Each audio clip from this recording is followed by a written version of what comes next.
نبی کریم صلی اللہ علیہ وسلم کا ارشاد مبارک ہے کہ مفلس میری امت میں وہ شخص ہے کہ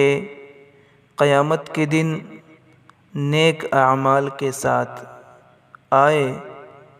اور نماز، روزہ، صدقہ سب ہی کچھ لائے، لیکن کسی کو گالی دے رکھی ہے، کسی کو تہمت لگا دی تھی، کسی کو مار پیٹ کی تھی، پس یہ سب دعوی دار آئیں گے اور اس کے نیک اعمال میں سے ان حرکتوں کا بدلہ وصول کر لیں گے، اور جب اس کے پاس نیک اعمال ختم ہو جائیں گے تو اپنی برائیاں